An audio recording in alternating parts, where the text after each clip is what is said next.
హాయర్స్ welcome to our channel. Jaganmohan Reddy గారి car కింద పడి ఒక సింగయ్య అనే కార్యకర్త చనిపోవడం జరిగింది. అందుకు సంబంధించి ఇప్పుడు వీడియో విపరీతంగా కూడా వైరల్ అవుతుంది. అంటే మొదట అది కాన్వాయ్ గుద్దింది, జగన్మోహన్ రెడ్డి గారికి ఆ కార్‌కి సంబంధం లేదని చెప్పేసి వాళ్ళే ప్రచారం చేశారు. సో ఇవాళ కంప్లీట్‌గా ఒక వీడియో వైరల్ అవ్వడం, సో దాని పట్ల జగన్మోహన్ రెడ్డి గారి పైన తీవ్ర స్థాయిలో విమర్శలు వస్తున్నాయి. ఇప్పటికే డ్రైవర్‌ని కూడా పోలీసులు అదుపులోకి తీసుకున్నారు. ఏటూగా జగన్మోహన్ రెడ్డి గారిని చేర్చే యోచనలో ఉన్నట్టు కూడా భావిస్తున్నట్టుగా వార్తలు వస్తున్నాయి. అసలు ఓవరాల్‌గా ఈ ఇష్యూని ఏ విధంగా చూడొచ్చు? మరి జగన్మోహన్ రెడ్డి గారు దీనికి బాధ్యత తీసుకుంటారా? ఎందుకంటే ఇప్పటివరకు అయితే ఆయన రెస్పాండ్ అవ్వలేదు. సో దీని గురించే మాట్లాడడానికి ప్రెజెంట్ మనతో పాటు పొలిటికల్ అనలిస్ట్ నట్టికుమార్ గారు ఉన్నారు. వారిని అడిగి తెలుసుకునే ప్రయత్నం అయితే చేద్దాం. సార్ నమస్కారం సార్. సరే, వాళ్ళ మార్నింగ్ నుంచి కూడా వీడియో వైరల్ అయిపోతుంది. సో జగన్మోహన్ రెడ్డి గారు ఆయన కాన్వాయ్‌లో ఉన్న కారు కిందే పడి ఆయన చనిపోవడం జరిగింది. అంటే మొదట ఇది యాక్సిడెంట్‌గా జగన్మోహన్ రెడ్డి గారి కాన్వాయ్ ఏదో కారు కింద పడి చనిపోయారు కానీ దీనికి సంబంధం లేదన్నారు. సో ఇవాళ వీడియో విపరీతంగా వైరల్ అవుతుంది. ఆయన మీద విమర్శలు కూడా వస్తున్నాయి. మీరేం చెప్తారు సార్ దీనికి సంబంధించి? ఇప్పుడు ఫస్ట్ నేనేమంటానంటే, జగన్మోహన్ రెడ్డి గారి కార్యకర్త సామాన్య మనుషుల ఎవరైనా అవ్వచ్చు. ఒక ఊరేగింపు వెళ్తుంది. ఒక ఊరేగింపులో ఒక మనిషి గాయపడ్డాడు. ఖండించవలసిన బాధ్యత ఉంది. ఒక వ్యక్తి చనిపోయాడు. ఖండించవలసిన బాధ్యత ఉంది. తప్పు అనుకోకుండా జరిగిందా, లేకపోతే కావాలని జరిగిందా, ఏం జరిగిందో కాదు, మీ ఊరేగింపులో జరిగిందా లేదా, ఆ మనిషి చచ్చిపోయాడా లేదా, ఆ మనిషి ఏ బండి కింద, మీ కాన్వాయ్ కింద పడ్డాడా లేకపోతే మీ బండి కింద పడ్డాడా, ఆ డైలాగ్స్ అంబటి రాంబాబు గారు కానీ అవి కొట్టొద్దు. ఆ మనిషి చచ్చిపోయాడు మీ ఊరేగింపులో, మీ దాంట్లో జరిగిపోయింది, మీరు పిలుచుకొచ్చారా, మీరు డబ్బులు ఇచ్చి తీసుకొచ్చారా, లేకపోతే మీ నిజమైన మీ కార్యకర్త ఎవరో అనవసరం అది. ఆ వ్యక్తి ప్రాణాలు పోయా ఆ వ్యక్తిని మీరు ఎవరో వ్యక్తి చనిపోతే పరామర్శడానికి వెళ్ళేటప్పుడు, మరి ఆ వ్యక్తి చనిపోయినప్పుడు అయ్యో పాపం అని 5 నిమిషాలు ఆగలేకపోయారా? అయ్యో పాపం అని చెప్పేసి ఆయన ఏమైందని పరామర్శడానికి వెళ్ళారా? అయ్యో పాపం అని చెప్పేసి పాపం ఆ చనిపోయిన ఆయనకి ఖండించారా? ఆ చనిపోయిన ఆయనకి ఏమైనా మీరు తీసుకెళ్ళి అమ్మో ఇగోటమ్మా మీ ఫ్యామిలీకి డబ్బులని ఇచ్చారా అంటే ఇంకో ప్రోగ్రామ్ ఫిక్స్ చేస్తారా ఏంటి? అంటే అది కాదు, ఇంకొకటి పరామర్శడానికి ఇంకో ప్రోగ్రామ్ ఫిక్స్ చేసి ఇంకొకరిని చంపేస్తారా? మీకు ఆల్రెడీ పోలీసు వాళ్ళు చెప్పారు, తక్కువ ఉందండి, జనాలు ఎక్కువ వస్తున్నారు, మీరు జాగ్రత్తగా చూసుకోవాలి, మేము అంత కంట్రోల్ చేయలేము, లాండ్ ఆర్డర్ అదుపు తప్పుతుంది అని చెప్పారు. చెప్పినప్పుడు అర్థం చేసుకోవాల్సిన బాధ్యత ఉంది. ఫస్ట్ సత్తెనపల్లి ఎవరైతే ఇన్ఛార్జ్ ఉన్నారో కేసులు పెట్టి వాళ్ళ మీద కేసు పెట్టాలి. రెండోది ఆల్రెడీ డ్రైవర్ మీద పెట్టారు కాబట్టి జగన్మోహన్ రెడ్డి గారు పెట్టాలా వద్దా అనేది ఆటోమేటిక్గా వాళ్ళు పోలీసు వాళ్ళ యాక్షన్ ప్రకారం వాళ్ళు డిసిషన్ తీసుకుంటారు.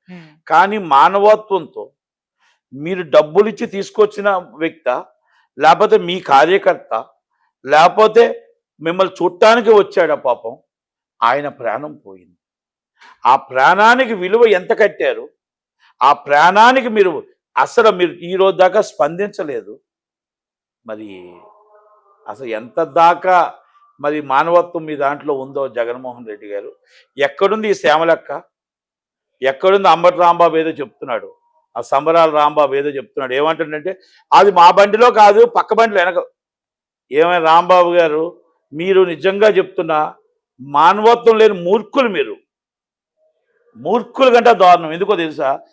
వెనక దాంట్లో చనిపోయినా ముందు దాంట్లో చనిపోయినా సామాన్య వ్యక్తికి మనిషి చనిపోయాడు, అయ్యో నిజమే పాపం అని నీ నాయకుడు కానీ నువ్వు కానీ అంతానికి నోరు రాని పరిస్థితుల్లో మీరు ఉంటే, మీరు డబ్బులిచ్చి తెప్పించుకున్నారా, చూడటానికి వచ్చాడా, ఆయన నిజమైన మీ కార్యకర్త అని చెప్పకుండా ఆ వ్యక్తి వెనకాల కాన్వాయ్లో చనిపోయాడు, ముందు కాన్వాయ్ ఎలాగైనా చనిపోయాడు, మీ ఊరేగింపులో చనిపోయాడు. మీ నాయకుడు ఆగలేదే. ఒక వ్యక్తి చనిపోతుంటప్పుడు చూడటానికి వెళ్తున్నాడు, పరామర్శడానికి వెళ్తున్నప్పుడు ఒక వ్యక్తి మళ్ళీ నీ కాన్వాయ్లో చనిపోతే పట్టించుకోలేని పరిస్థితుల్లో జగన్మోహన్ రెడ్డి గారు ఉన్నారంటే రేపు రాష్ట్ర ప్రజలను ఏం పట్టించుకుంటాడు? రేపు రాష్ట్ర ప్రజలు, మీరు సగం మంది జైల్లో ఉన్నారు, సగం మంది ఊరి మీద ఉన్నారు, మీరు ఏం పట్టించుకుంటారు జగన్మోహన్ రెడ్డి గారు? ఇప్పుడు అప్పుడు దాకా ఇంకా పార్టీ ఏముంటుంది? అంటే ఇవన్నీ నేను ఎందుకు చెప్తున్నానంటే, ఒక వ్యక్తి వాల్యూ ఎంత, విలువ ఎంత. చనిపోతే మీరు వెళ్ళి పరామర్శనం కాదు, మీ దగ్గర కాన్వాయ్లో చనిపోయినప్పుడు మీరు దిగి ఆగి ఆ డెడ్ బాడీని మొత్తం చనిపోయాడా హాస్పిటల్ తీసుకెళ్ళడానికి ఆగి ఉండుంటే హుందాతనంగా ఉండేది. ఆ హుందాతనం మీ దగ్గర మేము ఎక్స్పెక్ట్ చేయాల్సిన అవసరం లే. భువనేశ్వరమ్మని నానా మాటలు అంటుంటప్పుడు అసెంబ్లీలో నవ్వుతూ కూర్చున్నారు. మీ దగ్గర అది ఎక్స్పెక్ట్ చేయలే. ఆ రోజు మీరు హుందాతనంగా ఉండాలంటే ఆ రోజు మీరు ఖండించి ఉండాల్సింది. సరిమలమ్మని అడ్డమాంతి ఇంట్లో తీరుతుంటే మీరు నవ్వుతూ ఉన్నారు. ఆ రోజే మీ దగ్గర ఎక్స్పెక్ట్ చేసింది లేదు. అలాగే మన టోటల్గా మీ అమ్మగారిని తీరుతుంటే కూడా మీరు పట్టించుకోలేదు. అంటే ఏది జరిగినా మీరు పట్టించుకోరు కనుక ఇప్పుడు ఇంట్లో మీరు పట్టించుకుంటారని మేము అనుకోవట్లే. కానీ చట్టం తన పని తను చేసుకోవాలి. ఒక ప్రతిపక్ష నాయకుడు హోదాని, ప్రతిపక్ష నాయకుడు ప్రజల పక్ష నాయకుడిగా మీరు వ్యవహరించట్లేదు కనుక ఒక మనిషి విలువ మీకు తెలియదు. దండేసి ఆ డెడ్ బాడీ అయిపోయిన తర్వాత ఫోటో కాడికి వెళ్ళి పరామర్శించడం కాదు. డెడ్ బాడీ కాకుండా బతికున్నప్పుడే వెళ్ళి పరామర్శి హాస్పిటల్లో తీసుకెళ్తే ఉందాతనం ఉంటుంది. చనిపోయిన తర్వాత డెడ్ బాడీని తీసిన తర్వాత ఫోటో పెట్టించి ప్రత్యేక కార్యక్రమం పెట్టి ఆ కార్యక్రమానికి ఒక 50,000 మంది రావాలా, 50,000 మందితో మీరు దండయాత్ర చెయ్యాలా. ఆ దండయాత్ర రఫ్ నరికేస్తాం. రఫ్ నరికేసింది ఎవరు? నీకు రేపు ఎవరు ఓటేస్తారు? అందరినీ నరికేస్తే ఓటేసిన వాళ్ళు ఎవరు? అంటే రఫ్ నరికేస్తావు కనుక ఓట్లు ఎవరు వేస్తారు?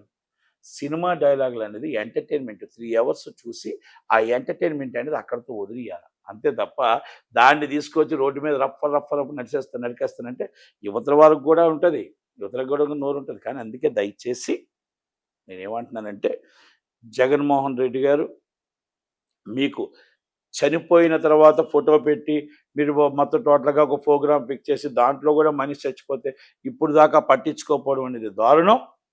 ఈరోజు ఈ విషయంలో చట్టం తన పని తను చేసుకుపోవాలా. ఈరోజు నేను వైసీపీ పార్టీకి నా డిమాండ్ ఏంటంటే ఆయన చనిపోయిన ఆయన ఎవరున్నారో ₹1 కోటి మీరు పార్టీ తరపు నుంచి మీరు అనౌన్స్ చేయాలా. ₹1 కోటి పార్టీ తరపు నుంచి అనౌన్స్ చేయాలా. నెలకి వాళ్ళ కుటుంబంలో ఎంతమంది ఉన్నారో అంతమందికి మీ పార్టీ తరపు నుంచి 25,000 పెన్షన్ చేయాలి. 25,000 పెన్షన్ మీరు ఇవ్వాలా. పార్టీ ఉన్నారా, ఆయన పార్టీలో లేడా, సభ్యత్వంలో ఉన్నాడా అనేది కాదు. మీ ప్రోగ్రాంకి వచ్చి చనిపోయాడు కాబట్టి, మీ ప్రోగ్రాం మీ బండి కింద పడిపోయి చనిపోయాడు కాబట్టి ₹1 కోటి ఇవ్వాలి. నెలకు ₹25,000 పెన్షన్ ఇవ్వాలి. మీ పార్టీ ఆఫీస్ నుంచి ఇవ్వాలి పెన్షను. ఇది 100% ఇది నట్టు కుమార్ గారు డిమాండ్ చేస్తున్నా. ఇది అందరికీ కూడా ఆమోదకరమైన విషయం.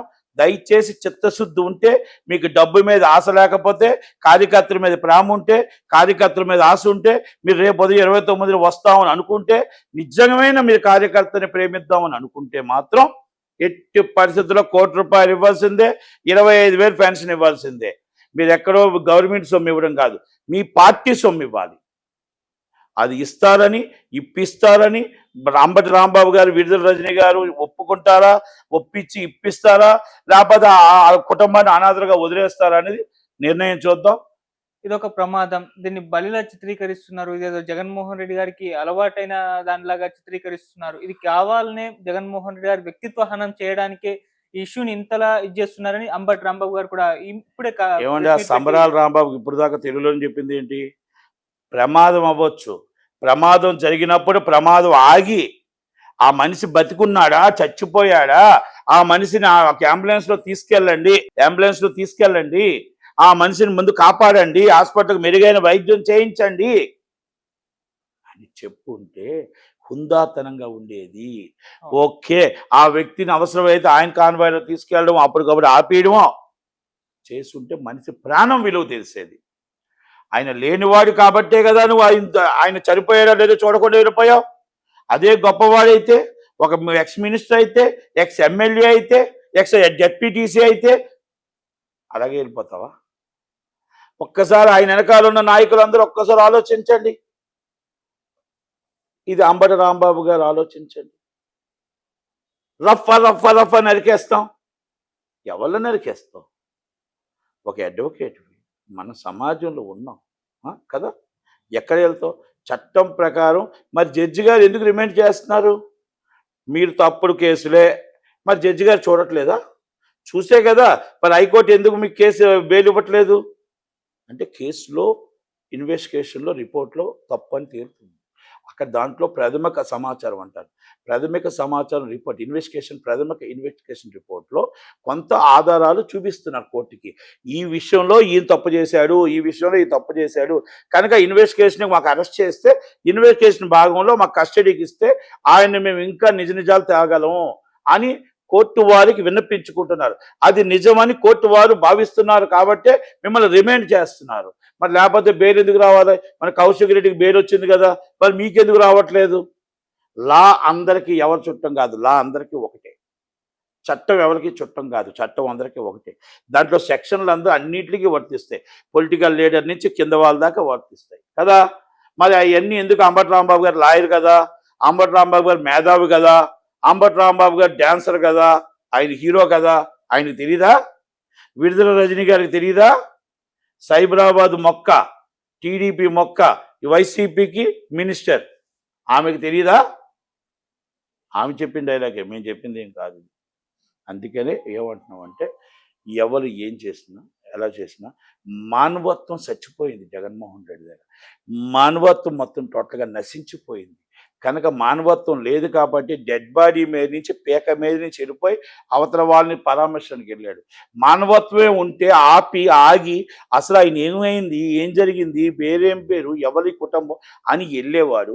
ఒకవేళ పొరపాటున తెలియకపోతే ఆ పరామర్శన అయిన తర్వాత వాళ్ళు ఎవరైనా చెప్తే వాళ్ళ ఇంటికి వెళ్ళేవాడు, హాస్పిటల్కి వెళ్ళేవాడు. ఈ రోజు దాకా ఖండించలేదు, మాట్లాడలేదు అంటే మానవత్వం ఉందా, మానవత్వం లేదా అనేది వైసీపీ వాళ్ళు చెప్పాలి. ఓకేనా? మానవత్వం లేదని నేను అనుకుంటున్నా.